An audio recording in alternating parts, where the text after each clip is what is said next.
Warning, this video contains team selection and captain choices which some viewers may find offensive. Hey guys, and welcome back to FPL TV. Before starting today's video, a massive congrats goes to Richard Willard, our September champion of the FPL TV Cup. Richard accumulated a very impressive 201 points in September, giving him a rank boost from 1.3 million all the way up to 160k in just a few weeks. Due to this superb effort, you've landed yourself the prestigious and personally engraved FPL TV trophy, along with a range of other FPL related prizes. Brilliant stuff, Richard. The October Cup is now open, with scoring starting from 0, so if you're keen to try and win the cup and simultaneously help support the channel, then head on over to patreon.com/FPLTV and get your team signed up before Game Week 8's deadline. I'll leave a link in the description box below, and thank you to all the patrons currently supporting the channel. So let's now move on to my team's Game Week 7 review, before then looking ahead to Game Week 8. There were two big transfers for my side in Game Week 7, with Luca Digne and Sadio Mane making way, with me transferring in Trent Alexander-Arnold and Son Heung-min for two free transfers. The good news was that both Mane and Digne blanked in Game Week 7, whilst my two new players returned points, so in the short term at least, some very positive moves there.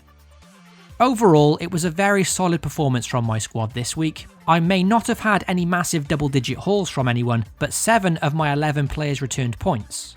This included Van Dijk's clean sheet, Harry Kane getting his 4th attacking return on the bounce, and Kevin De Bruyne continuing his unbelievable start to the season. I also got another goal from John McGinn, who I have to say has really surprised me this season. I brought him in to be a reliable budget option, but did not expect 2 goals in 2 games, and to be fair, he's been unlucky not to get more, very nearly getting a second against Arsenal, and having a goal ruled out against Burnley, which was very nearly given. What a great option he's been so far.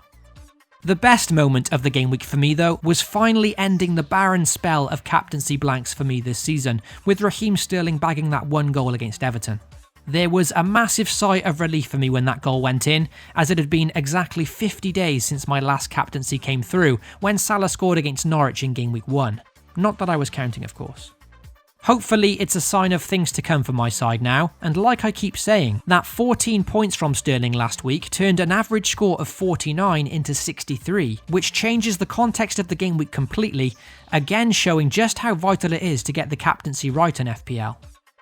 I'd say the only glaring negative from Game Week 7 was Norwich and their continued difficulties on the road this season. The Canaries have lost all 4 of their away games so far, but the worst part is that they've only managed 1 goal on the road. That's definitely something to monitor, but with a home game against Villa next, no panic stations with them just yet. So in Game Week 7, a total score of 63 last week, 12 points above the average. Nothing astronomical, but a very respectable score, and it gave me another decent rise in the rankings, up from 1.7 million to 1.2, a rise of 500,000 places. Progress. That's a total of 390 points now, and even though I'm still a long way from where I want to be, the last 2 game weeks have certainly closed the gap a little. So let's move on to Game Week 8 now, and check out my current team lineup, as well as any potential moves I could make. And if you enjoy the content here at FPL TV, be sure to drop a like on the video and get subscribed to the channel if you haven't already. Having a look at my current squad for this week, I actually think it's fairly solid heading into Game Week 8. So the initial plan was to not make any moves this game week, and then head into Game Week 9 with another 2 free transfers at my disposal. Don't forget we've got the international break coming up after this game week, and therefore having 2 free transfers could be handy if there's any unexpected injuries. Speaking of injuries, the big talking point this week is of course Kevin De Bruyne, who missed the Champions League fixture in midweek due to a groin injury.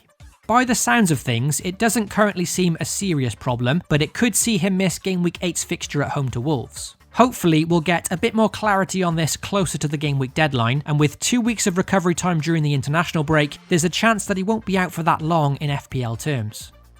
In my current team lineup, I was trying to find a way to fit in John Lundstram away to Watford anyway, so with him currently on my bench, I think he provides more than good enough cover for De Bruyne should the Belgian miss out this game week.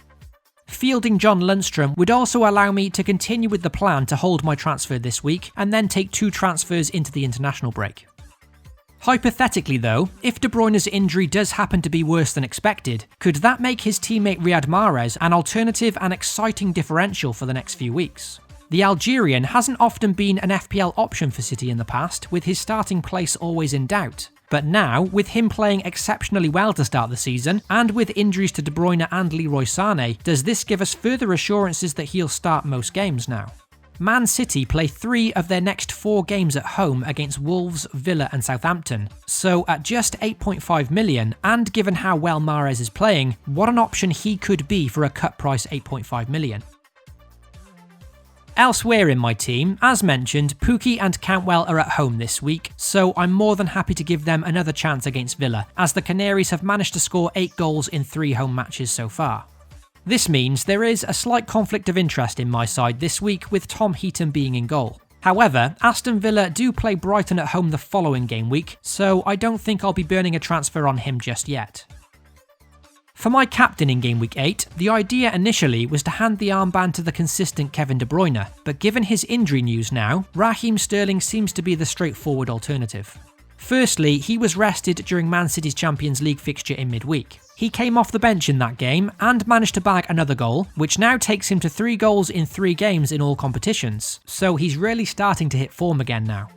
Another reason worth noting is that Man City's Champions League fixture was at home on Tuesday night, and their opponents Wolves, on the other hand, have a long trip to Turkey on Thursday, facing Besiktas away from home. That's therefore a lot of travel with 2 days less rest than Man City, so even without De Bruyne, Sterling and Man City could hopefully run rampant in this one.